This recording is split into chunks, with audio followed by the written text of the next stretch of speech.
"Get this pauper away from the table," Olivia Whitmore said calmly to the restaurant manager, her voice smooth enough to blend with the soft piano music drifting through the private dining room. The words hung in the air for a second too long, sharp and deliberate, and every fork paused midair as security turned toward the woman at the end of the table. Margaret Whitmore did not flinch. At 72, she had learned that humiliation, when delivered in public, rarely needed a loud reaction to do its work. She simply folded her linen napkin with precise care and placed it beside her untouched plate of prime rib, the scent of rosemary and butter suddenly distant. The dinner had been Olivia's idea, a family celebration, she had called it, held at one of the most exclusive restaurants in downtown Boston, a place where valet attendants wore tailored coats and the wine list required its own binder. Margaret had arrived 10 minutes early, as she always did, wearing a navy wool dress and the pearl earrings her late husband had given her on their 40th anniversary. She had even stopped by the bank that afternoon to ensure the wire transfer for the event had cleared. The reservation had been made under Daniel Whitmore's name, but the deposit had come from her account. Now, as the manager hesitated and two uniformed guards stepped closer, Olivia offered a small, apologetic smile to the surrounding guests. "I'm so sorry," she said lightly. "We try to keep these gatherings private." Daniel shifted in his chair, but did not stand. He looked at his mother the way someone looks at an unexpected inconvenience, not quite meeting her eyes. The grandchildren stared down at their phones.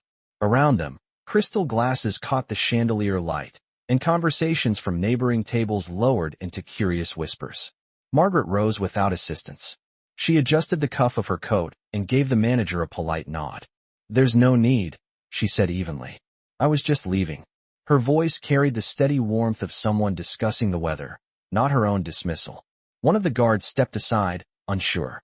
Olivia leaned back, crossing her legs, her expression composed as if she had merely corrected a seating chart. Outside, through the tall glass windows, the December air pressed cold against the streetlights. Margaret could see her reflection faintly in the glass, silver hair neatly pinned, posture straight, not the image of a pauper, but of a woman who had built 3 decades of stability brick by brick. She walked toward the exit, her heels quiet against the polished marble floor, aware of every pair of eyes following her. Behind her, cutlery resumed its faint clinking, and the piano player moved into a softer tune. No one stopped her. No one called her back. As the revolving door turned and the winter air touched her face, Margaret paused just long enough to glance at her phone. The notification from her bank confirmed what she already knew. The final installment for tonight's dinner had posted at 4:12 p.m. She slipped the phone back into her purse and stepped onto the sidewalk. Inside, under warm golden light, Olivia raised her glass in a graceful toast, unaware that the woman she had just dismissed was the quiet foundation beneath everything she believed she owned. The cold settled into Margaret Whitmore's coat the moment she stepped away from the restaurant entrance, but she did not pull the fabric tighter around her shoulders. Instead, she walked slowly toward the corner of the block where her driver had dropped her off earlier that evening. The city lights reflected against patches of old snow along the curb, and traffic hummed in steady lines, indifferent to what had just happened inside. Margaret paused beneath a street lamp and looked back through the tall windows. From that distance, the dining room appeared warm and golden, as if nothing had been disturbed. Olivia sat at the center of the table, leaning slightly toward Daniel, speaking with easy confidence. Daniel nodded at something she said, lifting his glass in agreement. Margaret watched long enough to understand that no one was coming after her. Not her son, not her grandchildren. No one. She felt the absence like a quiet fact rather than a wound. She had spent decades teaching Daniel that loyalty meant standing beside family in uncomfortable moments. Tonight, he had remained seated. A black sedan rolled to the curb as she requested through her phone application. While she waited, she replayed the evening in careful detail, not the insult itself, but the preparation behind it.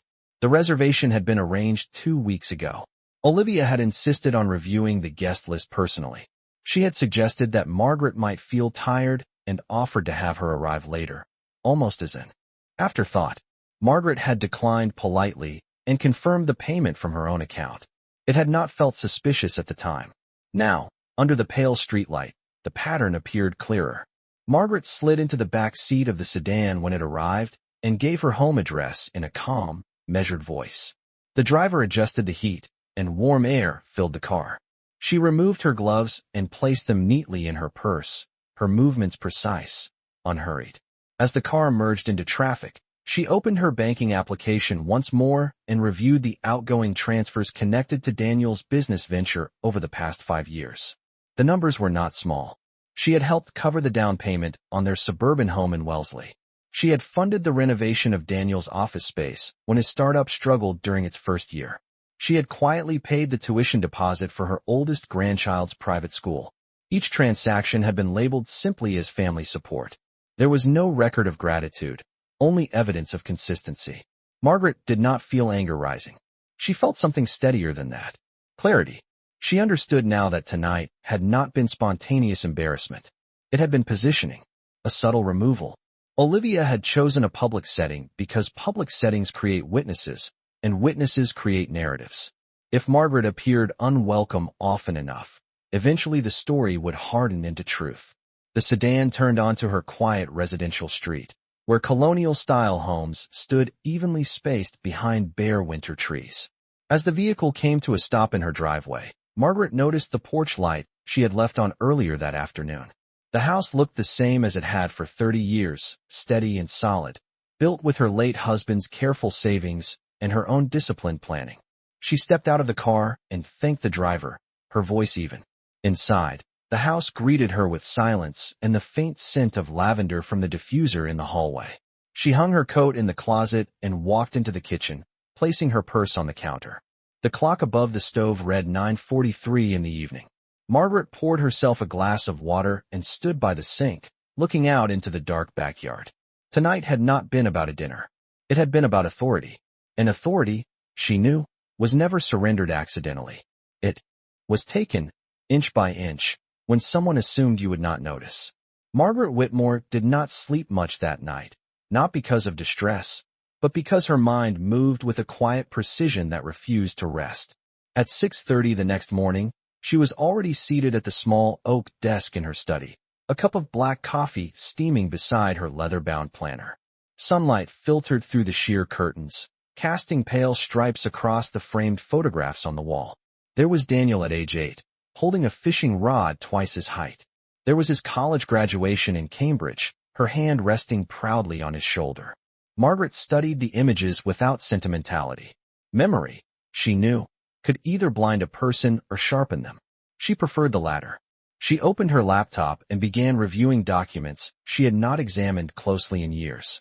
Trust agreements, investment accounts, property deeds.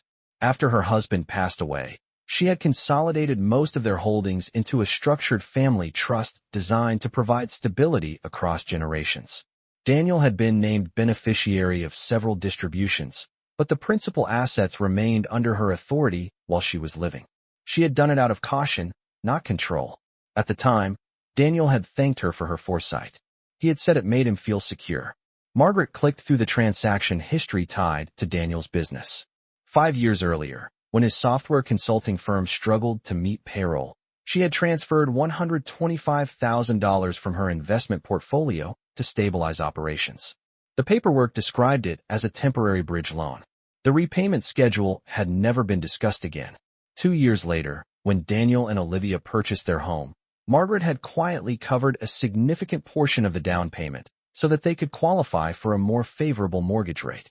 She had attended the housewarming with a bottle of wine and a sincere smile, listening as Olivia thanked the real estate agent repeatedly but mentioned Margaret only in passing. At the time, Margaret had dismissed it as oversight. Now, she replayed smaller moments with clearer eyes. The way Olivia had gradually taken over holiday planning. The subtle rearrangement of seating at Thanksgiving, placing Margaret at the end of the table rather than near the center.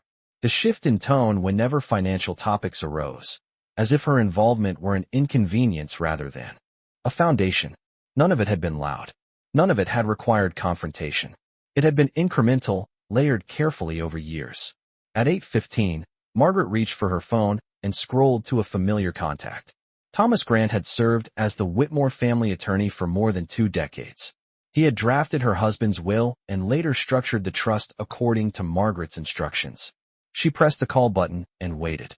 When Thomas answered, his voice carried the steady calm of a man accustomed to complex matters. Margaret did not describe the scene at the restaurant. She did not repeat the insult. Instead, she said, "Thomas, I would like to review the trust documents in person this week. I believe it is time to update certain permissions." There was a brief pause on the line, then a measured response. "Of course, Margaret. Would tomorrow afternoon work?" She glanced at her planner. "Yes, 3 o'clock." She ended the call and closed her laptop gently. Outside, the neighborhood stirred with ordinary sounds of school buses and morning commuters. Margaret rose from her chair and walked toward the kitchen to refill her coffee. She moved with the composure of someone who understood that power did not disappear in a single evening. It only shifted when left unattended, and she had no intention of leaving anything unattended again. The following afternoon, Margaret Whitmore arrived at Thomas Grant's office precisely at 2:55, 5 minutes before their scheduled meeting. The law firm occupied the top floor of a brick building overlooking the Charles River, its reception area lined with dark wood shelves and framed certificates that reflected decades of quiet authority. Margaret removed her gloves and handed her coat to the assistant with a polite smile. She carried no visible folder, no stack of papers, yet her posture suggested preparation rather than uncertainty. Thomas greeted her personally and led her into his office, where the late winter sunlight filtered through tall windows and cast a calm glow across the conference table.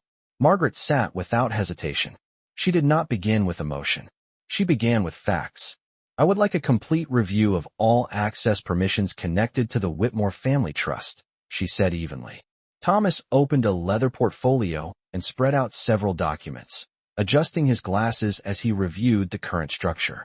"At present, you retain full control during your lifetime," he explained. "Your son receives distributions according to the schedule you approved, but he does not have authority over principal assets." Margaret nodded once. "I would like to amend the distribution schedule and temporarily suspend discretionary transfers related to Daniel's business accounts." Thomas looked up carefully. "Is there a concern?" Margaret paused for only a second. "There is a shift in understanding," she replied. She did not elaborate. Thomas had known her long enough to recognize that when she used that tone, the decision had already been made. He outlined the procedural steps required to formalize the amendment. It would involve updated signatures, notarized documentation, and notification letters. The process was straightforward. Margaret listened closely, asking precise questions about timelines and legal protections. She confirmed that all principal properties, including the primary residence and the coastal condominium purchased years earlier as an investment, remained exclusively under her name. Thomas assured her that they did. After reviewing the final draft of the amended trust schedule, Margaret signed her name with steady handwriting. The ink dried quickly on the thick paper. There was no tremor in her wrist. No hesitation. Thomas gathered the documents and promised that official copies would be delivered within 48 hours. When Margaret stood to leave, he walked her to the door. "If you require anything further," he said gently, "you only need to call." She offered a composed smile. "I appreciate that, Thomas." Outside, the river moved in slow, reflective currents beneath the gray sky. Margaret stepped onto the sidewalk and inhaled the crisp air, feeling neither triumphant nor wounded.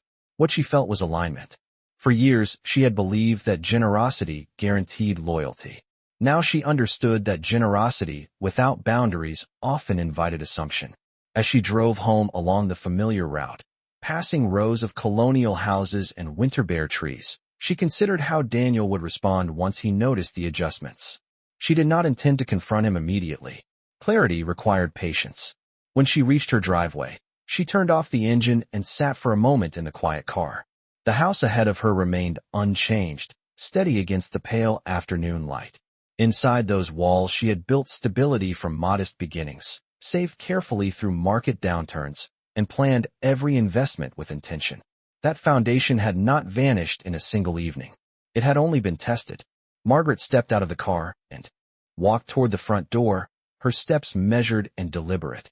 Authority, she now understood fully, was not something announced. It was something maintained.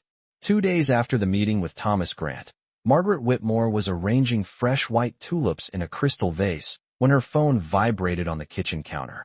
She glanced at the screen and saw Daniel's name. She let it ring twice before answering, her tone calm and unhurried. "Good morning, Daniel." There was no greeting in his voice, only tension held tightly beneath forced restraint. "Mom, I just received a notice from the bank," he said. "It says the discretionary transfers connected to the business account have been suspended. Is that some kind of mistake?" Margaret adjusted one of the tulips, turning the stem slightly so it faced the window light. "No," she replied evenly. "It is not a mistake." There was a brief silence on the other end of the line, the kind that signals someone recalculating expectations. "We rely on that flexibility," Daniel continued. "Olivia and I structured our cash flow, assuming that support would remain in place." Margaret walked toward the kitchen table and took a seat, folding her hands gently in front of her. "Support is a privilege," she said, her voice steady. "Not an entitlement." Daniel exhaled audibly.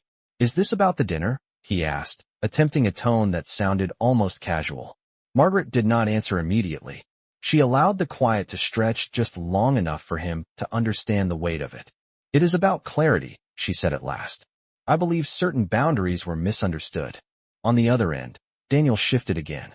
She could imagine him standing in his glass-walled office, city skyline behind him, ties slightly loosened, confusion blending with irritation. "No one meant to embarrass you," he said. Olivia thought there was some confusion about the guest list. Margaret let a faint smile touch her lips, though Daniel could not see it.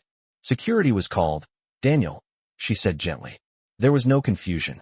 The line went quiet once more. In the silence, Margaret noticed the steady ticking of the wall clock above the stove. It felt louder now, marking not just seconds but shifts. "What do you want from us?" Daniel finally asked, the confidence in his voice thinning. Margaret rose from her chair and carried her empty coffee cup to the sink. "Respect," she answered. "Simply, an acknowledgment of what has been provided." She did not list numbers. She did not mention the bridge loan or the down payment. She did not need to. Daniel knew. "This is extreme," he said, but the conviction was fading. "We have obligations." Margaret turned off the faucet and dried her hands with a linen towel. "So do I," she replied. "And one of them is to ensure that the foundation I built is not treated as disposable." There was a long pause before Daniel spoke again. "Olivia is upset," he said quietly. "She feels blindsided." Margaret looked out through the kitchen window at the bare branches of the maple tree in the backyard. "Then she understands how that feels," she said. She did not raise her voice. She did not argue. The conversation did not escalate. Instead, it narrowed into a simple reality. Access had changed. Authority had been clarified. When the call ended, Margaret placed her phone face down on the table and returned to the tulips. She adjusted one final stem, ensuring the arrangement was balanced. Outside, a light wind moved through the trees, subtle but persistent. Inside the house, everything remained orderly, composed, and under her direction. The change did not produce immediate chaos, and that surprised Daniel more than anything. 3 days after their phone call, he arrived at Margaret Whitmore's home without notice, his sedan pulling into the driveway just before sunset. Margaret saw the headlights sweep across her living room wall, but did not rush to the door. She finished placing a bookmark between the pages of her novel and set it carefully on the side table before rising. When she opened the door, Daniel stood on the porch with his coat unbuttoned and his expression strained. "We need to talk," he said, stepping inside before she fully responded.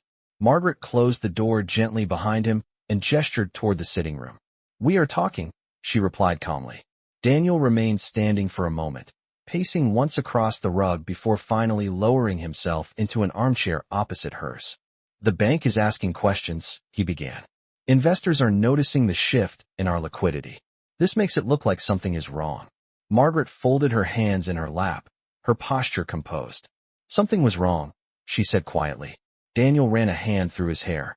"You are making this public." Margaret tilted her head slightly. "No, Daniel. I am making it formal." The distinction settled heavily between them. Outside, the last light of the day filtered through the window, casting long shadows across the polished hardwood floor. Daniel leaned forward, his voice lowering. "Olivia feels like you are punishing her." Margaret's gaze did not waver. I am correcting an assumption, she answered. There is a difference. He exhaled sharply. You know she has been managing most of the social engagements. She thought the dinner was private. Margaret's expression remained unchanged. Security does not remove invited family members by accident, she said evenly. The words were not loud, but they carried precision. Daniel looked down at his hands, and for a moment he appeared younger, less certain. I should have stood up, he admitted, almost to himself. Margaret observed him carefully. That acknowledgment mattered more than any apology spoken out of obligation. Yes, she said simply. Silence filled the room, but it was not hostile. It was reflective. Daniel glanced toward the framed photographs lining the mantel, images of birthdays, graduations, summer trips to Cape Cod. I never meant for things to shift like this, he said. Margaret followed his gaze. Things shift when they are not maintained, she replied. You allowed someone else to define the narrative. Daniel swallowed, the weight of that statement settling in. What happens now, he asked. Margaret rose from her chair and walked toward the window, looking out at the darkened street. Now, she said calmly, we rebuild understanding. Slowly, with clarity, she turned back toward him, her expression steady, not hardened, but resolute. Support can resume in time, but only under conditions that recognize where it originates. Daniel nodded faintly, absorbing the implication. This was not retaliation. It was restructuring.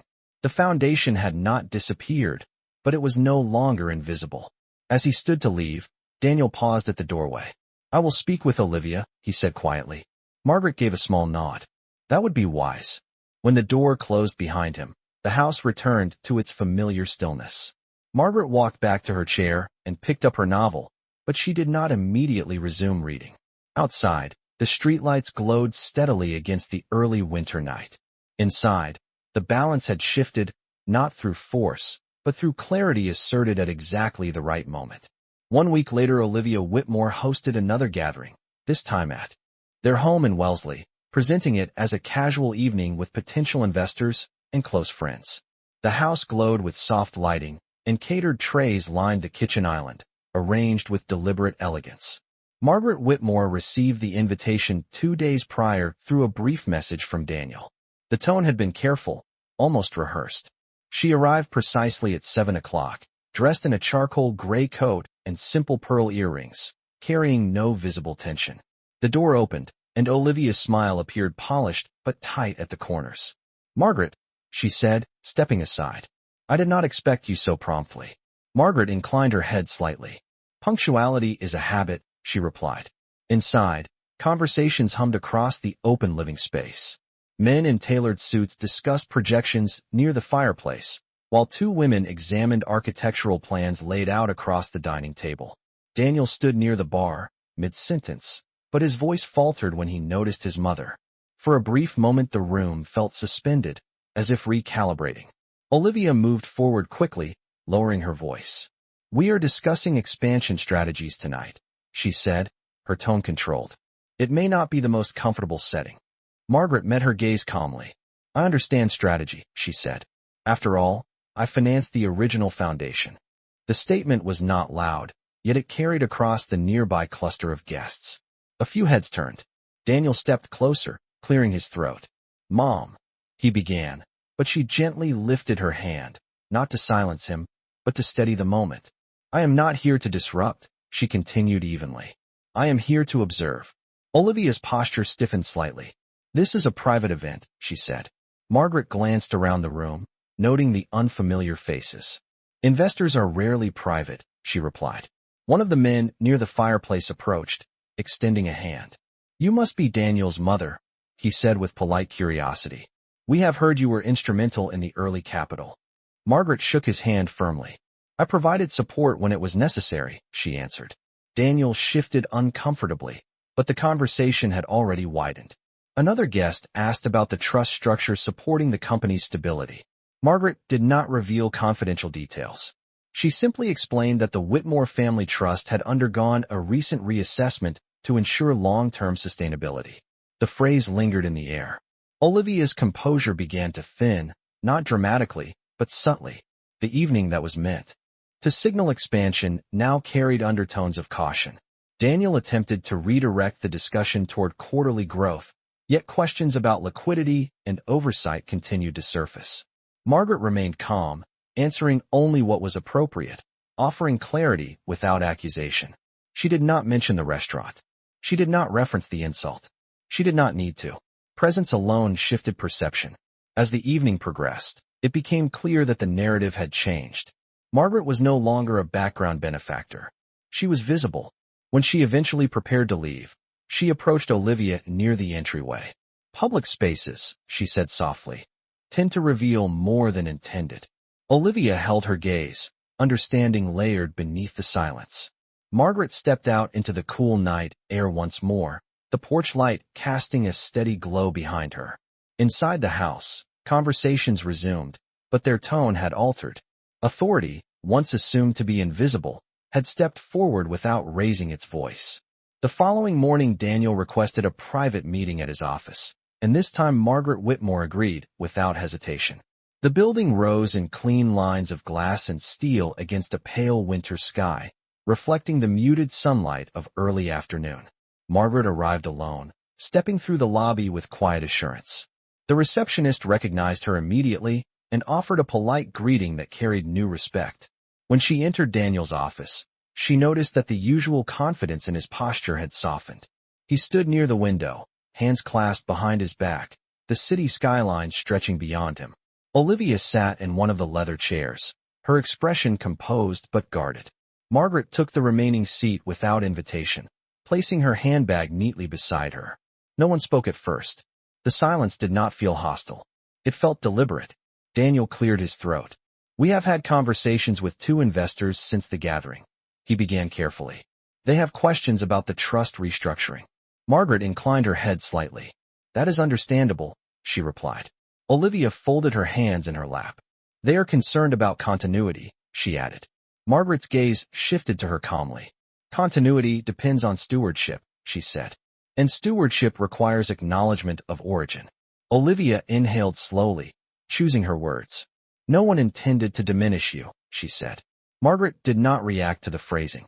Instead, she leaned forward slightly, her voice even and controlled. "Intent does not erase action," she said. "Public removal carries meaning." Daniel's jaw tightened briefly before he nodded. "We recognize that," he admitted. "We should have handled that evening differently." Margaret studied his face, noting the absence of defensiveness. This was not apology crafted for optics. It was recognition born from consequence. She allowed a brief pause before continuing. "Support is not disappearing," she said. "It is being restructured. The trust will provide measured distributions tied to performance benchmarks and documented oversight. Transparency protects everyone involved." Olivia's composure shifted subtly, as if recalibrating her approach. "And our autonomy?" she asked. Margaret met her eyes without tension. "Autonomy remains intact," she replied. "But autonomy without respect erodes partnership." The room grew still again. Outside the window, traffic moved steadily below, unaware of the negotiation unfolding above. Daniel stepped forward, resting his palms lightly against his desk. "What would restore your confidence?" he asked quietly. Margaret considered the question carefully. "Visibility," she answered. "Formal acknowledgment of the trust structure at the next investor briefing. And a written governance framework clarifying financial authority." Olivia hesitated, then nodded once. "That is reasonable," she said, though the word carried effort. Margaret rose from her seat, signaling the close of the conversation. "Clarity is rarely comfortable at first," she said gently, "but it prevents larger fractures later." Daniel walked her toward the door, his expression thoughtful rather than resentful. As Margaret stepped back into the hallway, she sensed the shift had completed its arc. Authority no longer required demonstration. It required maintenance.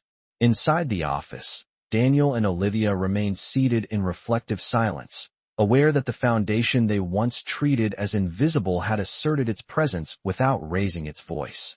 Spring arrived gradually in Wellesley, softening the sharp edges of winter and bringing pale green buds to the trees lining Margaret Whitmore Street. Nearly a month had passed since the restructuring meeting, and the adjustments had begun to settle into routine. The investor briefing Daniel hosted the following week included a formal slide outlining the Whitmore Family Trust as the company's stabilizing framework. Margaret attended quietly, seated in the second row, acknowledged by name as founding capital support and long-term trustee. The introduction was brief but deliberate. It carried weight not because of volume, but because of accuracy.